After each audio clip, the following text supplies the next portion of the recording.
Les aléas du direct, toujours depuis Lunel et sa Pescalune, avec 3 nouveaux invités pour nous aider comme ça à faire le tour, nous inviter à venir faire quelques promenades et découvertes dans ce beau pays de Lunel et du Lunélois. Frédéric Domergue est avec nous. Vous êtes bienvenue, vous êtes la présidente de l'association du Canal. Oui, Canal de Lunel. Il y a une association du Canal à Lunel, vous voyez, il y a plein de choses à Lunel qu'on ne soupçonne pas forcément, comme un président des voiles latines. Voilà, il n'y a pas la mer, il n'y a pas l'océan, il y avait une océane, c'était il y a un instant. Il y a des canaux, il y a le Lidourle, il n'y a pas la mer, mais ils font des bateaux. Vous êtes un des derniers chantiers navals de France. Non, le premier à Lunel, non pas le dernier, il faut le voir. Le dernier de France. Quand il n'y en aura plus en France, il restera celui de Lunel. Oh, non, il y en a beaucoup et c'est tant mieux, c'est une activité qui renaît. Vous nous raconterez ça dans un instant avec également Sylviane Truchetet. Vous êtes la directrice de l'Office du tourisme de Lunel et du Pays Lunélois. Du Pays Lunel, oui, c'est ça. Du Pays de Lunel. C'est tout le territoire autour de Lunel, les 15 communes avec Lunel. Avec plein de choses à faire. Et évidemment, l'irremplaçable Patrick Mallet. Désolé, on est sur TV Sud. Ça va, Patrick? Oui, ça va très bien, Pierre-Paul. Écoutez, regardez, je suis avec Hervé. Vous êtes au comptoir, vous êtes bien? Et oui, mais je suis avec Hervé, le bar mythique des arènes de Lunel. Ça va, Hervé? Comment ça se passe cette fête qui a démarré la semaine dernière? Ça va, ça se passe super bien, ça a bien démarré, on a du monde, bonne ambiance, tout va bien. Alors vous avez toujours Ménègue, incontournable, le seul ancien raseteur qui a jamais bu un pastis en travaillant derrière le comptoir. Oui, j'ai jamais bu un pastis en travaillant. Jamais. Ma vie. Jamais. Mais il fait des pauses de temps en temps. Ah, vous pouvez faire le tour avec Jacques Siméon, Gérard Muscat, ils pourront tous vous le dire, c'est vrai. Bon, Hervé, qu'est-ce qui se passe au pavillon? Parce qu'on a quelques images de l'année dernière. Vous avez Totov qui est là, qui fait toute la fête à la Sono. Oh, ici à Voilà, Totov, c'est on a énorme. l'animation avec DJ et pour le moment on est à bloc tous les soirs, donc tout va bien, impeccable. Bon, et en plus avec Totov, c'est le feu quand même. Ah, c'est un grand fou, mais c'est ce qu'il faut. Pour une fois, il n'est pas à la Bodega Carré Rose. Pierre-Paul, je sais que vous adorez cette bodega. Vous y allez boire des coupes jusqu'à plus soir pendant toute la feria. Mais il est là pendant toute la fête. Il était là le week-end dernier. Il sera là jusqu'à dimanche soir. Régaler, alors. Et il arrive à 19h. Il sera là tout à l'heure. Mais on le verra alors sur la deuxième émission tout à l'heure, peut-être. Ok. Peut-être. Merci Patrick. Allez, nous on va s'évader un petit peu, on va aller du côté des petites rues de Lunel, mais également du pays de Lunel. Sylviane, c'est un bonheur de s'occuper du tourisme dans un coin comme ça. Oui, parce qu'il y a beaucoup de choses à découvrir et moi j'aime à dire que Lunel, le pays de Lunel est un territoire authentique et secret. Il y a beaucoup de choses qui sont intéressantes à faire et à voir et nous sommes aussi un petit peu le jardin des Nîmois et des Montpellierins, un espace de respiration. Alors il y a une dimension patrimoniale déjà, bien sûr, avec Ambre-Somme, Lunel avant Lunel. Lunel avant Lunel, les Romains, les Gallo-Romains, à Ambre-Somme. Sur la Via Domitia. Absolument, et les légionnaires romains qui traversaient le territoire, de la même façon que nous avons maintenant l'autoroute qui le traverse aussi. Lunel Centre, qui est une ville moyenâgeuse avec des vestiges et des restes assez importants, notamment au centre, à côté de l'office de tourisme, donc à la place des Caladons.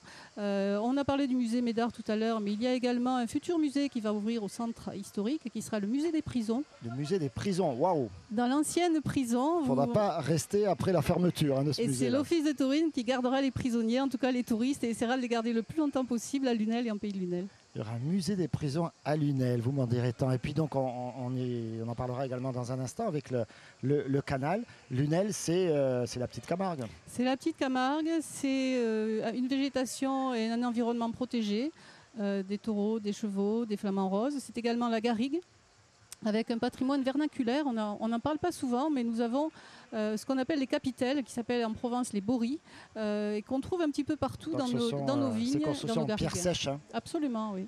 Que construisaient, qu'érigeaient les bergers. Les bergers, les cultivateurs, depuis, on ne sait pas trop bien d'ailleurs l'origine des capitelles. Alors parmi les circuits, il y a beaucoup de possibilités de randonnée en VTT, en vélo. Il y a aussi la découverte, on en parlait avec le président de la cave coopérative, du muscat. Et une nouveauté, c'est Via Vino. Alors Via Vino, oui, c'est un site œnotouristique qui vient d'ouvrir, où l'on peut découvrir à la fois la gastronomie, mais également les vins, mais aussi tout l'ensemble du territoire. C'est-à-dire qu'il y a des jeux pour les familles, les enfants, des bornes interactives, ludiques. Voilà.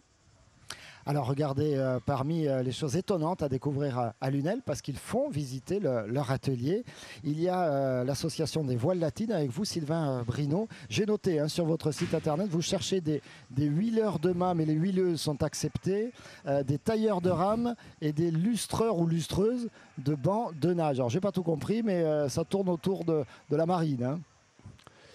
Oui, ça tourne autour d'un projet assez fou et assez original quand même, c'est de reconstruire à l'identique une nacelle du Languedoc, c'est-à-dire un bateau de pêche traditionnel du golfe du Lion. Donc de le reconstruire avec les méthodes traditionnelles, les techniques, les matériaux, etc. Vous êtes des passionnés de bateaux, en bois, de bateaux anciens. Comment c'est venu cette aventure-là? Comment c'est venu? Je me tourne vers Frédéric, donc présidente de l'association pour le canal de Lunel, parce que quand même à l'origine, il y a le canal.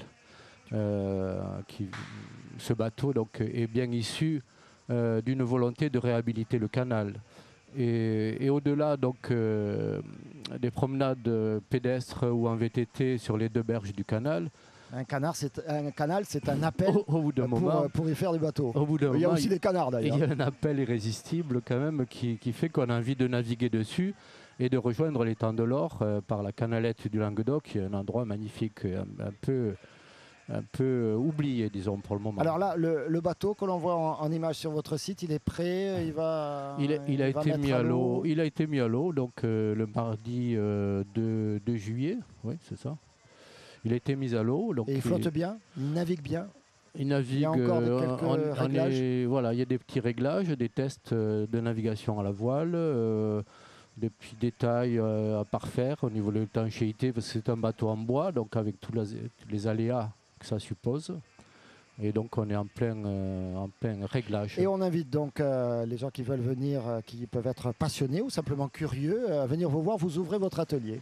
Alors, on a ouvert l'atelier pendant toute la durée de la construction. On a eu des visites de scolaires à 4 reprises qui sont restés à peu près 1h30 chaque groupe avec leurs instituteurs. Ils ont été très attentifs et ça nous a fait chaud au cœur un peu de voir qu'il y avait quand même un intérêt pour le travail du bois. J'ai été très, très étonné de voir que les enfants se sont tout de suite appropriés les outils de travail du bois et qu'on avait du mal à les faire arrêter de raboter des bouts de bois. Est-ce que Frédéric, vous êtes monté sur le bateau?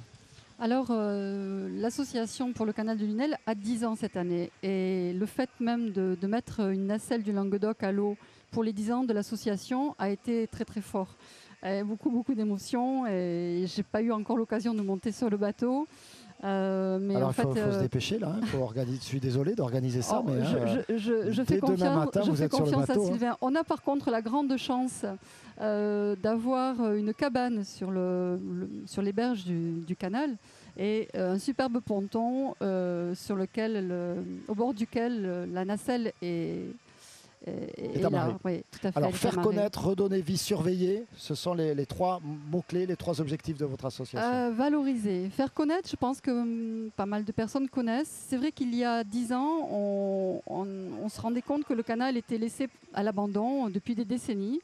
Et le canal, c'est quand même, ça draine toute l'histoire de Lunel. Une histoire économique, mais aussi toute l'histoire anecdotique de beaucoup de Lunélois. Et donc, en dehors de cet aspect patrimonial et historique, il ne faut pas être passéiste non plus. Et on s'est posé la question de savoir ce que le canal pouvait drainer comme autre facteur d'intérêt. Et ça tombait sous le sens c'est un pôle très très intéressant. Je pense que Sylviane est d'accord avec nous. C'est un lieu de balade extraordinaire. C'est un lieu qui ancre la ville réellement au cœur de la petite Camargue. Aux abords proches de la ville, sans prendre un véhicule à moteur, vous êtes tout de suite dans un endroit très sauvage. Et on invite, vous invitez les téléspectateurs à venir voir, à venir se promener le long du canal. Bien évidemment, et je pense que c'est au contraire. Et pour ça, peut-être, ils peuvent passer par l'Office du tourisme. Comme il ça, faut sensibiliser. Ils auront toutes les informations. Regardez, on va montrer. Il y a même un petit dépliant, le canal de Lunel. Oui, avec vraiment, comment dire, il faut sensibiliser les gens. Elle était timide, maintenant on l'arrête plus. Non, je pense que c'est important de sensibiliser les gens à cet espace qu'il faut protéger. Et pour le protéger, il faut le connaître. Donc c'est surtout le rôle de l'association. Frédéric Domergue, la présidente de l'association du canal de Lunel. Merci beaucoup à tous les trois d'être venus. Patrick, vous avez le mot de la fin? Mais écoutez, j'ai la chance d'être avec la vedette de ma fille, Dora, donc je ne vais pas être long, je vais lui laisser le mot de la fin. Dora, ça va?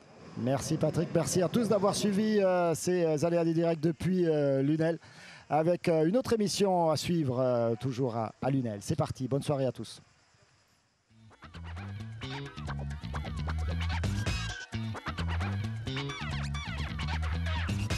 We pump the party up. We pump the party up. Pump the